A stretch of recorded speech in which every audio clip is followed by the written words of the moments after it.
The 20th of November, 1979 appeared to be a normal day in the city of Mecca. The Fajr Adhan was called and hundreds of thousands of people began to line outside of the gates to go inside of the Haram to pray the typical Fajr prayer. However, this day was going to become an infamous day in the history of the Ummah. This day, by all appearances, started out normal, but by the end of the day, an incident the likes of which the Ummah has never seen occurred. After the Fajr prayer finished, this day, the 29th of November, 1979, which corresponded to the 1st of Muharram, 1400 Hijrah. After the Fajr prayer finished, led by Sheikh Muhammad ibn Subayl, who is still one of the Imams of the Haram, immediately after this, a few gunshots were heard inside of the Haram. And then there was some commotion in the front lines, and a person stood up and grabbed the microphone that Imam Subayl was leading the Fajr prayer with. A number of other people stood up and overpowered the guards surrounding Sheikh Subayl. And then this announcer started speaking. This announcer started announcing. He started talking about the corruption of the present state and regime, and the evils that were rampant in society, and the fact that so many of the signs of the Day of Judgment were being fulfilled in front of their eyes. And he then began to mention that the Prophet ﷺ predicted that a mujaddid, a renewer of the religion, would come every 100 years. And he then mentioned the hadith about the Mahdi, this figure that will come towards the end of times, when all of the earth is filled with injustice and evil. And he said, this is that time. And he then said, we have the Mahdi in our midst. And he told a certain person to stand up and called him to the microphone.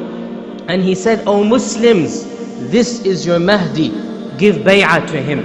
Give the oath of allegiance to him. And this person, whose name was Muhammad ibn Abdullah, from the tribe of Qahtan, the pure tribe of Quraysh, of the descendants of Quraysh.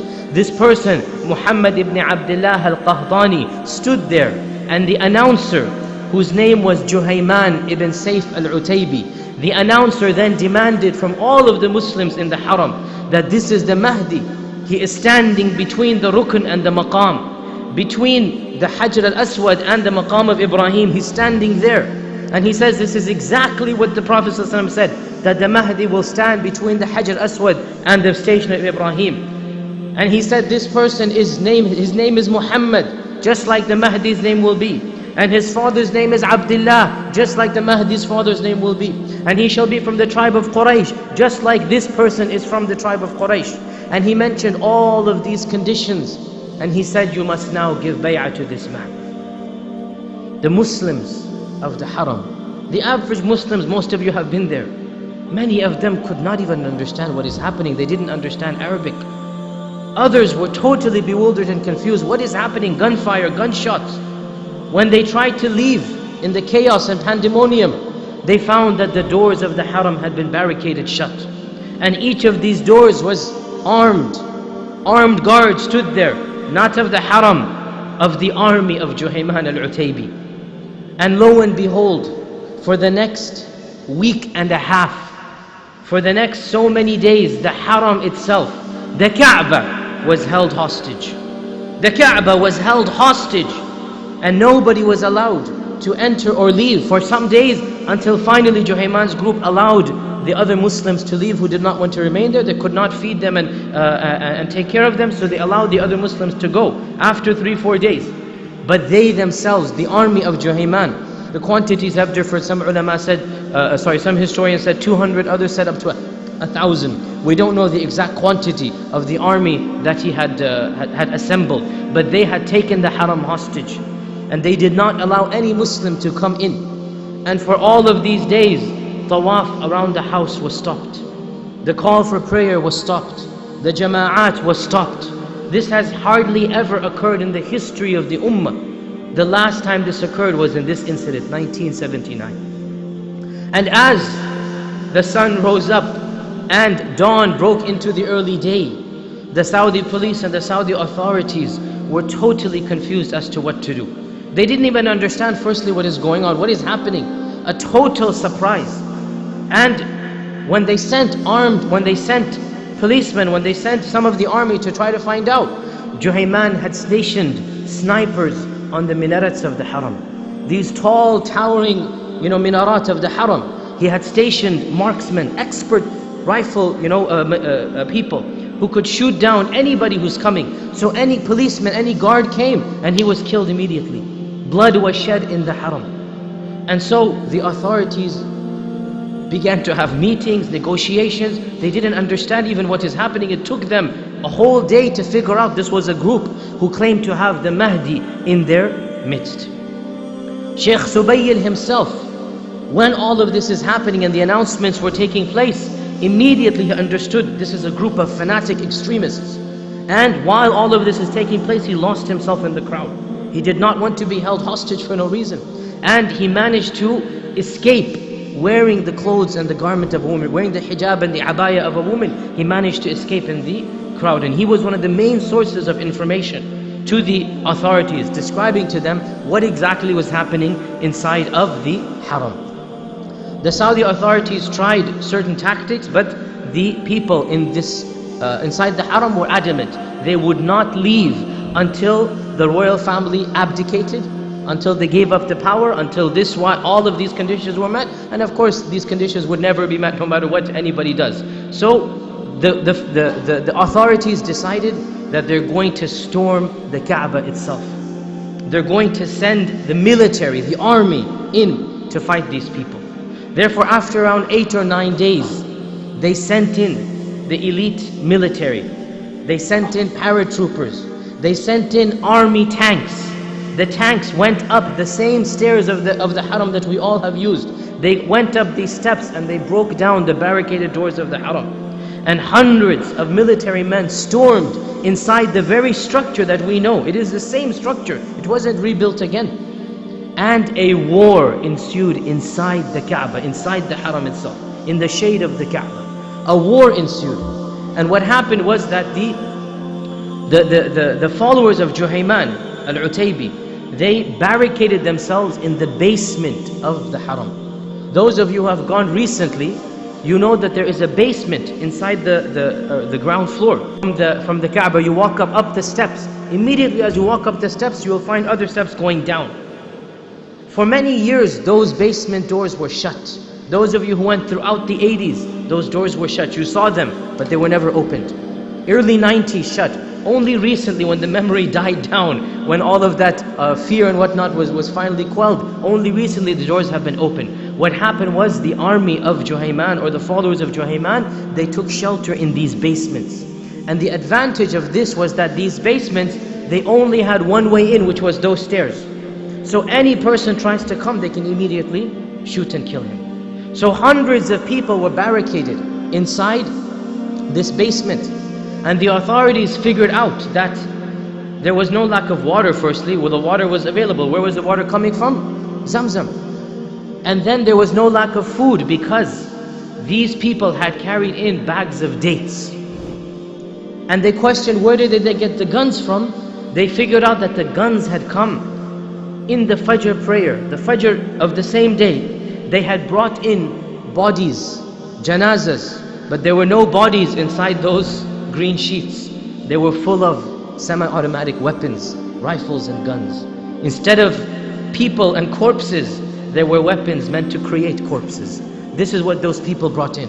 And in those days there wasn't much checking. Those of you who have lived in Arabia in the last 20 years, you all know how strict it is. You cannot leave your house without iqamah. You cannot enter a city without permission. In the 70s there was no such thing. It was this incident that changed the entire system of Arabia. It was this incident that caused so much panic, for good reason, that they changed the entire system of people residing in Arabia and coming in and coming out. It was this one incident.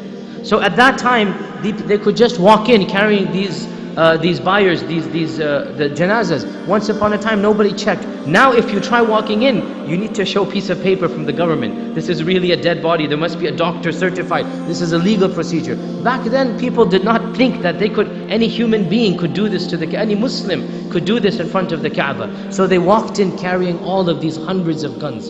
And the people obviously came in unarmed, but they had the guns there. So immediately after the Fajr, they took these arms, they stationed themselves. All of this was pre-planned. Every person was assigned a place and what to do. So as we said, for 8 days, the authorities were confused what to do. Finally, the ulama gave the fatwa that these people are renegades, they are bughat, they are people who are working against Islam and the Muslims. It is not possible that the real Mahdi would do these tactics, and so they gave the fatwa, it is permissible to bring the army in. Because generally speaking, fighting is not allowed inside the haram. It is prohibited. The only time it is allowed is in self-defense, as in this case. So they gave the fatwa, it is permissible. Therefore, hundreds of armies came in, paratroopers, tanks, military personnel, all of them, and we said a small battle, a small war ensued between pillar to pillar, guerrilla warfare. Literally, between the pillars of the haram, there's people there on this side and this side. Hundreds of Muslims died.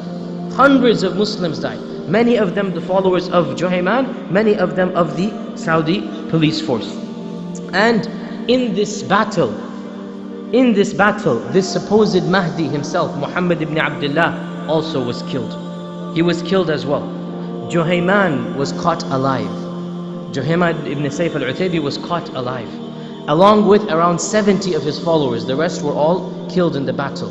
And of the tactics they used, it is said, and of course all of this is very secret information in the sense we don't know a lot of these details because the government does not wish to release it, does not wish to publicize the statement. But of the tactics they used, they flooded the basement with water.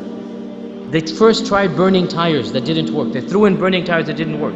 Then they flooded the basements with water, and they threw in live electric wires into the water to electrocute the people there. And so eventually whoever was remaining there, they had to come out smoked and smogged, and their faces soot and black and all of the dust on it. And eventually these 70 people were captured, and within the space of 2-3 days they were executed all around the kingdom, starting with Juhayman himself. He was executed in front of the haram itself in the following few days. And there is some video footage as well of Juhayman after his capture. They had a camera there, and you can see his face is totally black because of the effects of the burning fire and the tar and the tires that they threw in there. And you can see his face, and it is recorded in video, and his confession and everything is recorded. It is available even on the internet. This incident that occurred brought to limelight a concept that many Muslims had forgotten about for a long time. And it was the concept of the Mahdi. What is this thing called the Mahdi? Do we as Sunnis believe in a Mahdi, or is this a Shia concoction? Do we Sunnis also believe in the Mahdi? If we do, what is the difference between our beliefs and the beliefs of the Shia? And so much research was done afresh during this time. And many ulama wrote books, including many scholars of Medina. Of them are Sheikh Abdul Muhsin Abbad, and of them Sheikh bin Baz gave many fatwas. And other ulama, they wrote tracts and publicized books and gave fatwa to discuss the concept of the Mahdi. Our lecture today is about a topic that a lot of people discuss and comes in the news every few years or every few decades when something of an incident happens where this topic once again is brought into the limelight. And I typically begin my lectures about the Mahdi by talking about an incident that most of the Muslims are not familiar with, and this year marks the 40th anniversary of that incident. Those of you that are above the age of 50 remember this incident. I was too young to know it when it happened, and I only found about it when I was a teenager. And I could not believe that that incident had happened when I found out about it. And that is that in the year 1979, 40 years ago, and the date was the 1st of Muharram in the year 1400 of the Hijrah. The date was intentional. 1st Muharram, 1400 Hijrah. A group of overzealous fanatics stormed the Kaaba with submachine guns and held the Kaaba hostage. These were not non-Muslims. These were overzealous fanatics from within our faith. These were people who were hufad of the Quran. These were people who were students of Islamic knowledge. These were people whom some of the greatest ulama knew by name. In fact, some of the greatest ulama's children were a part of this group. Some of the great ulama, their own sons were a part of this group. And this group was a overzealous, fanatical group that felt that the end of times was close by, that judgment was going to come, and that they had discovered who the Mahdi was. And so they held the Kaaba hostage after Salat al-Fajr, and they announced on the microphone, they took the microphone after the end of Fajr, and they announced that we now have the Mahdi, and everybody has to give the oath of allegiance to the Mahdi.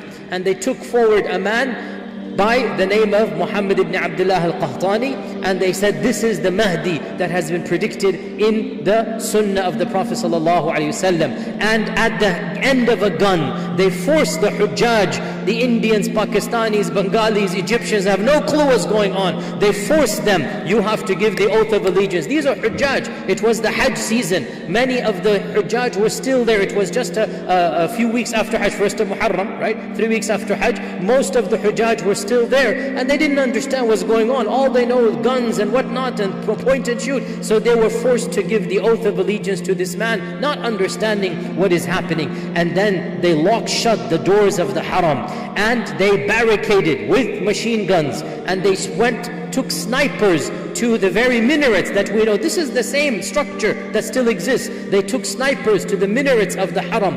And of course, as you know, the agencies and the government and whatnot, as you know, without trying to be too harsh, but they are not prepared to deal with these things, and frankly, they don't have emergency plans in place. Let's just be very nice about it. They have no clue what is going on. It took them a day even to react to what is going on. They have no clue what is happening. And they send in the first, group of soldiers, and the snipers shoot them dead. Blood was shed on that day, on the 1st of Muharram, the very end of the 1st of Muharram, blood was shed. And that's when the government went into panic mode. They had no clue what is going on, no understanding of what is happening, and they wanted to clamp down on all the media, which made matters worse because rumors began to spread. Who is holding the Kaaba hostage? Salah was stopped in the Kaaba for almost 2 weeks. Tawaf was stopped. People stopped doing tawaf. People were almost starving because they were held hostage, the Hujjaj over there. Firstly, women, children as well. Then after a few days, they let the women and children out.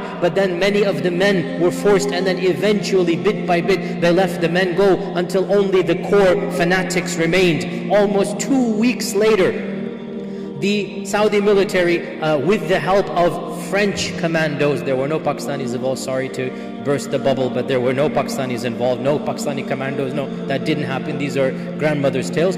French commandos, the CIA of France, the secret military police of France was brought in, and they were stationed in Ta'if, and they taught the Saudis overnight how to use gas, mustard gas from World War I. They taught them how to use very difficult techniques like electrocuting people in water, very, very dastardly, but there was nothing to be done. And after a grim battle with hundreds of people dying in the course of 2 weeks, obviously I'm being very hasty about this, hundreds, we don't know the actual number of people that were killed, hundreds of police officers and hundreds of the people, of the followers of this fanatic, and these bodies and corpses were in front of the Kaaba itself, and there's gun war battle going on between the very pillars. They tried to storm Safa and Marwa with tanks.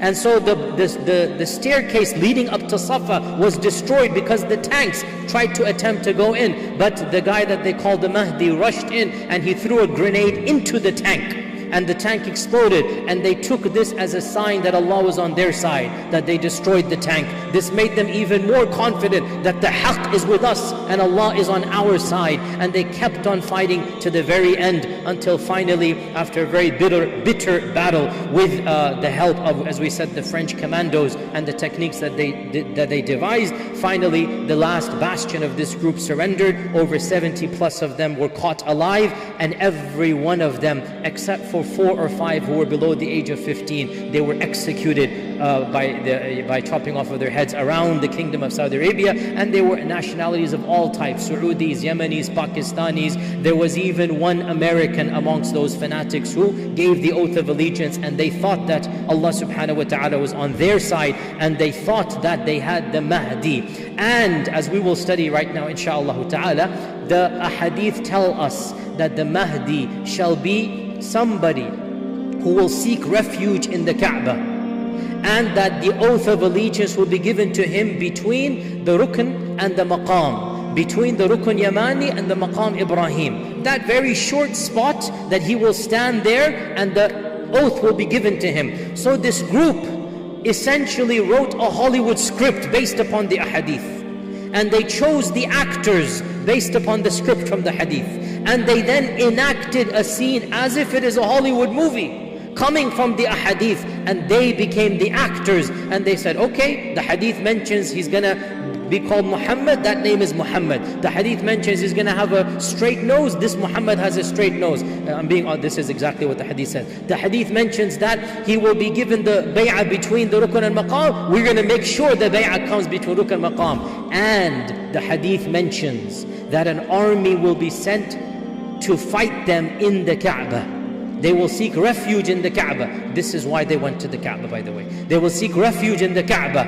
And Allah will miraculously cause the earth to open up and swallow the whole army. This is what they were banking on. What was the end plan? 500 people could not destroy the Saudi government. 500 people could not destroy the whole militia or military. What was their goal? They firmly believed, and these were religious fanatics, by the way. They were religious folks. They were huffaz, they were ulama and sons of ulama. They were students at Medina. They were overall righteous people, or at least we should say, people assumed them to be righteous. They weren't in their real lives. They had a misunderstanding of the faith. But outwardly, they appeared to be righteous people, and they felt Allah was on their side. And so they were confident that when we bring the Mahdi to the Kaaba, and the oath will be given to him, no matter what army is sent, Allah will destroy the army. We just have to wait for Allah's help.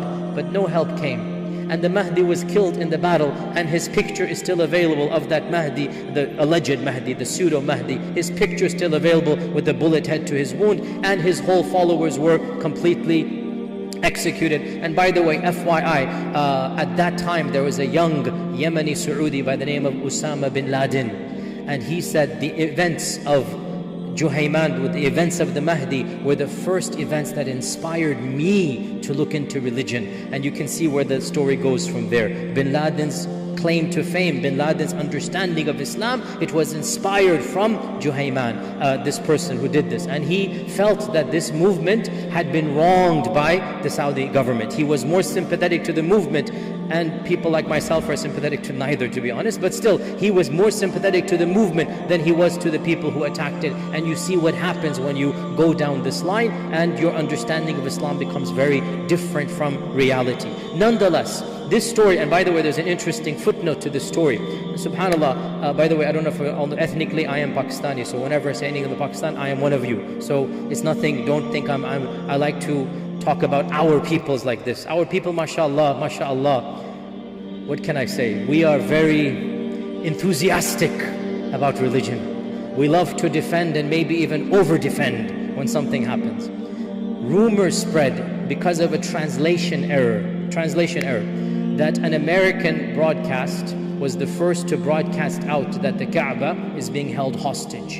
And a Pakistani translator, instead of saying that the source of the news was America, he said an American group has held the Kaaba hostage. You understand the difference between the two, right? How do you think our lovely people reacted? Who remembers? Who was in Pakistan in 1979 and remembers? What did they do? MashaAllah, tabarakallah. They attacked the American consulate in Islamabad. They held, like the Kaaba is being held hostage there, and us Pakistanis held the American embassy hostage in Islamabad. and we surrounded it. We attempted to storm, and the Americans, bichare log, had no idea what's going on. Why are they attacking? What did we do? They have no clue what's going on. A person lost his life. This is a famous, thing that happened.